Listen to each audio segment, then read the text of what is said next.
আমরা চলে এসেছি কোষে দেখি 23.3-এর 9-এর বিয়ের 1 নম্বর। কি বলছে, যদি আলফা এর মান 0 ডিগ্রি সমান বা তার থেকে বড় থেকে 90 ডিগ্রি ছোট হয় তাহলে sec x square alpha plus cos square alpha এর সর্বনিম্ন মান 2 বলছে। এটা কি সত্য না মিথ্যে, এটা আমাদের এখানে বের করতে হবে। তো দেখো, যে কোনো একটা সমীকরণের যখন আমরা সেটা সর্বনিম্ন মান বের করব না, তখন সেটাকে একটা ফর্মুলার আকারে প্রকাশ করতে হবে। যেমন এইখানে যেটা ফর্মুলা তোমাদের দেখতে পাচ্ছ, sec x square alpha plus cos square alpha কি ফর্মুলার আকারে রয়েছে, a square plus b square, a square plus B square, এই ফর্মুলার আকারে রয়েছে। এবার এই ফর্মুলার আকারেই থাকবে তোমাদের যখন যে কোনো একটা সমীকরণের সর্বনিম্ন মান বের করতে বলবে।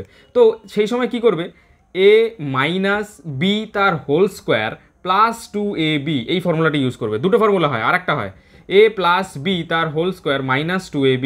এই মাইনাস 2abটা বের করলে হবে না, এটা সর্বোচ্চ মানের জন্য, আর সর্বনিম্ন মানের জন্য এই ওপরেরটা। বোঝা যাচ্ছে? তো এই ওপরের ফর্মুলাটা আমরা এক্ষেত্রে ব্যবহার করব। কি করে লিখবো দেখো, তাহলে a square plus B square, a minus B, B মানে কস আলফা, তার whole square plus 2ab, 2ab বলতে 2 ইন্টু a বলতে সেক আলফা, এগুলো মুছে দিই, sec alpha into cos alpha into cos alpha. তো সেক আলফা এবং কস আলফা কী হয়, একে অপরের তো উল্টো হয়, তাই না?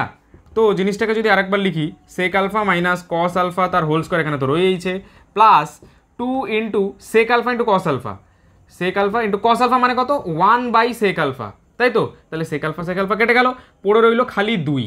এইবার দেখো, আমাদের তো এইটার সর্বনিম্ন মান বের করতে বলেছে, সর্বনিম্ন মান, এইটা সর্বনিম্ন মান মানে এই এক্সপ্রেশনটারও সর্বনিম্ন মান, কারণ এখান থেকে এটা এসছে। তো দেখো, এই ভেতরে এখানে একটা স্কোয়ার আছে, পুরোটার বর্গ থাকার মানে এর সর্বনিম্ন মান কত হতে পারে, 0 হতে পারে। ঠিক আছে, কারণ যে কোনো একটা সংখ্যার যখন বর্গ থাকে, যে কোনো একটা জিনিসের যখন বর্গ থাকে, তার সব থেকে ন্যূনতম মান যেটা হতে পারে সেটা 0। তার মানে এইখানে সর্বনিম্ন মান 0 হবে, প্লাস এখানে তো 2 রয়েইছে, তাহলে সেই 0 প্লাস 2 যদি যোগ করি 2 আসে, মানে পুরো এই এক্সপ্রেশনটার সর্বনিম্ন মান হতে পারে 2। আর সেটাই তোমাদের এখানে বলে দিয়েছে। তার মানে এটা কি সত্য না মিথ্যে? সত্য। তাহলে এখানে তোমরা লিখে দেবে সত্য, এবং এটাই তোমাদের অ্যান্সার। দেখো, বোঝানোর জন্য আমার একটু সময় লেগেছে, কিন্তু তোমরা বুঝতে পারলে তোমাদের এই সত্য লিখতে বেশি সময় লাগবে না। 9-এর বিয়ের 2 নম্বরটা কি বলছে দেখা যাক। 9-এর বিয়ের 2 নম্বর বলছে cos 0 degree into cos 1 degree into cos 2 degree, এভাবে করতে করতে cos 90 ডিগ্রি পর্যন্ত যদি গুণ করেই, তাহলে বলছে এর মান হবে 1। এটা কি সত্য না মিথ্যে, এটা আমাদের বের করতে হবে। তো দেখো, এটা একটা মানে জিনিস বুঝলেই তোমার এখান থেকে বুঝতে পেরে যাবে যে cos 0-তে কত হয়। কারণ cos 1 cos 2 এগুলোর মান যদিও 0.99986 এরকম হতে থাকবে, এগুলো তোমাদের জানার একদমই দরকার নেই।